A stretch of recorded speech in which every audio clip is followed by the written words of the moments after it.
Thank you, Wallace. Ladies and gentlemen, I'm Gordon Whiteford. First, I'd like to thank Nuffield Farming Trust and everybody that works within the organisation. It's been a fantastic opportunity, and of course, it's been made possible by the British Egg Marketing and Education Trust. It's been an absolutely immense opportunity. It's been way beyond expectations of what I had 2 years ago. What I've learned, the people I've met, and the friends I've met along the road, has just been absolutely invaluable. I'd also like to thank my wife, June. She's been very supportive, ongoing through the whole last couple of years, believing in what I'm doing. We also had Alexander in April, who was 7 months yesterday, potentially another Nuffield scholar.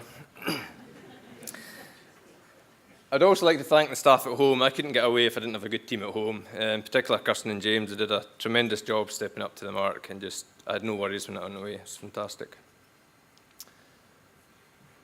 When I was 10 years old, I was brought up on a dairy farm in Ayrshire, and my father took the whole family away from the west coast of Scotland to the east coast of Scotland to live in the town.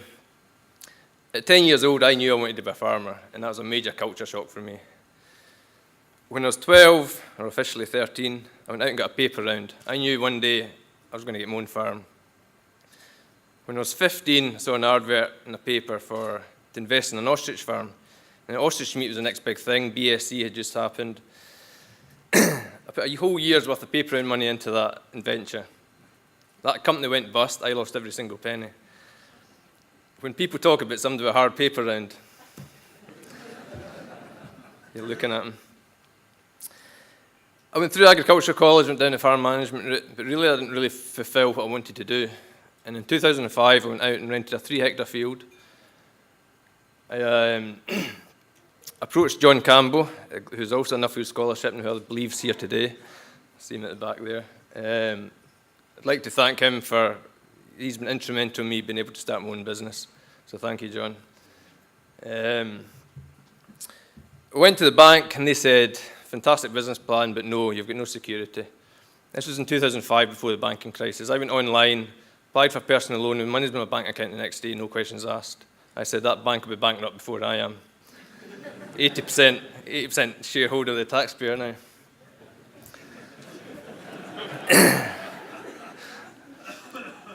I got my shed up. I still remember that first conversation with John. He just told me to get on with it. You'll not regret it. Just get the shed up, get on with it. We'll buy your eggs. That was 2005. In 2012, a farm tenants came up in the Crown Estate. I grabbed it with both hands, and that let me spread my wings, so to speak.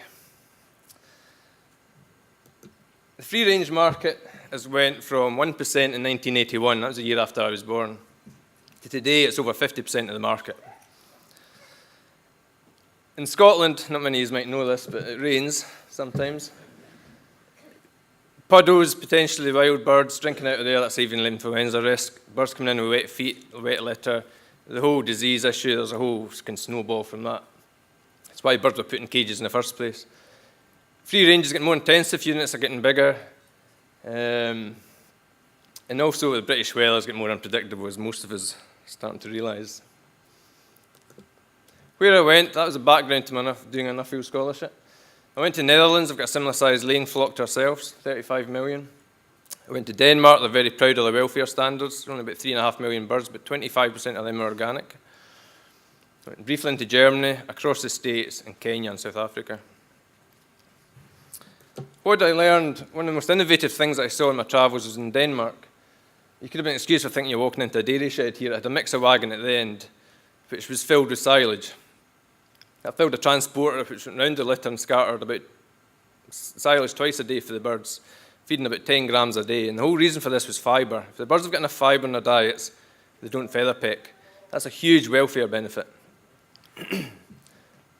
Birds go into feather peck, they can go into severe feather pecking, and they can go into cannibalism. That's why we beat trimmer birds.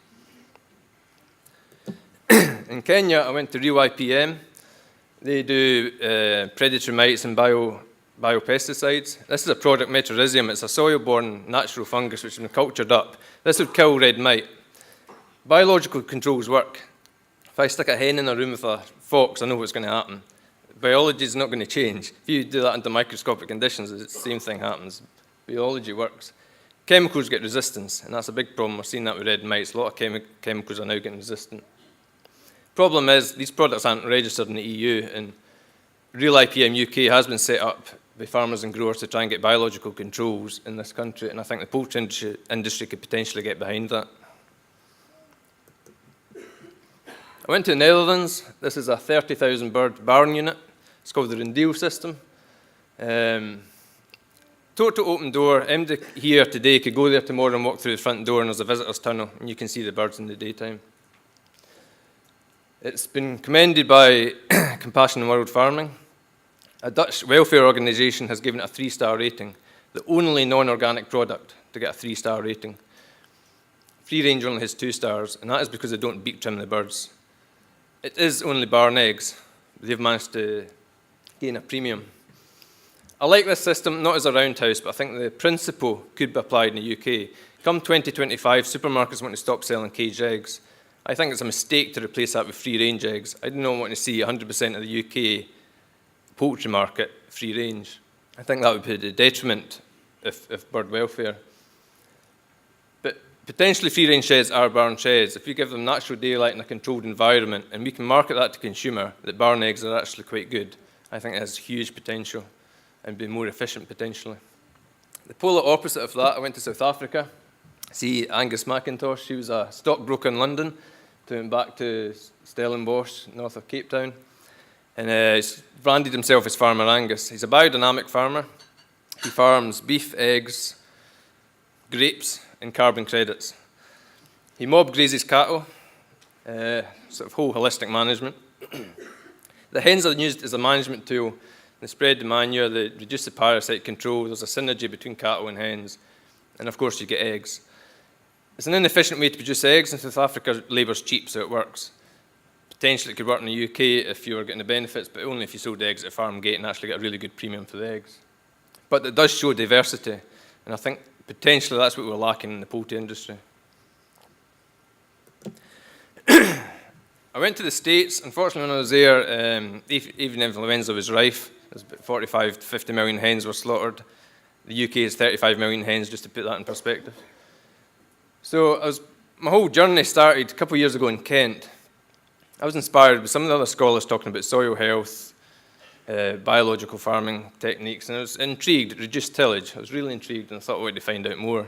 So I went to Dakota Lakes in South Dakota. They had a soil show on. The photo in the top left-hand corner is the slake test. It's an aggregate stability test. Effectively, you put 2 lumps of dried soil, they look the same, into a beaker of water.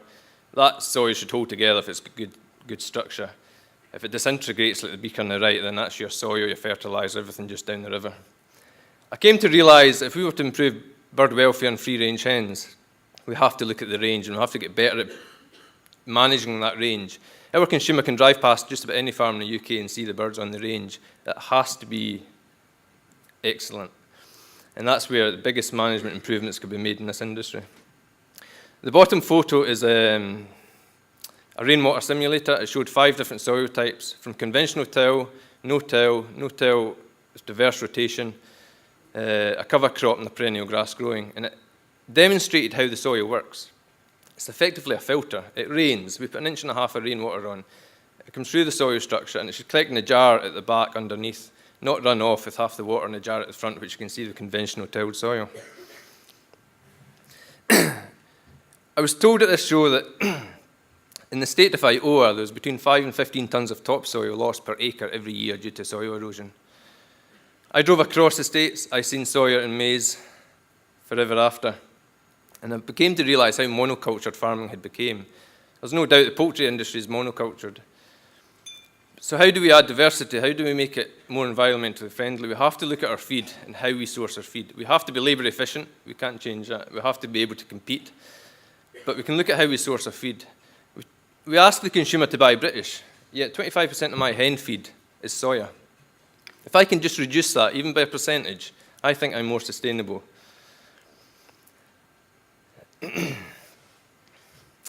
That takes me on to potential protein, where we get our protein in the industry. I've had an excellent presentation from Aidan talking about insect protein. That could be a possibility. Meat and bone meal is a possibility for poultry. It could be reintroduced by allowed fish meal. The other thing I've been looking at, and this takes me on to what I'm now doing at home. That's intercropping. This is a field, since I took the farm on, was only living in barley. We're in whisky country after all. I sowed this field, it's wheat, it's barley and peas combined. I sowed that, shut the gate and forgot about it, and went back in with the combine.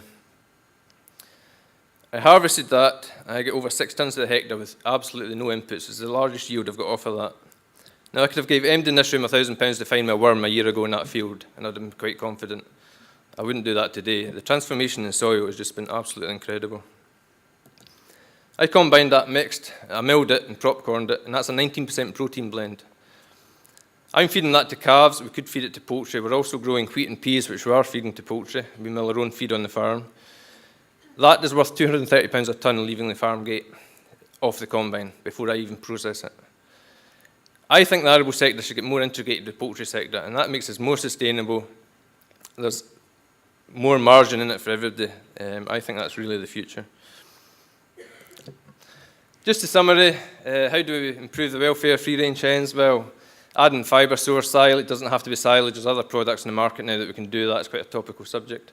Biological controls, I think all sectors should be behind this. There's only good can become of it. High welfare barn eggs, I think that's a better option than potentially pushing free range too far.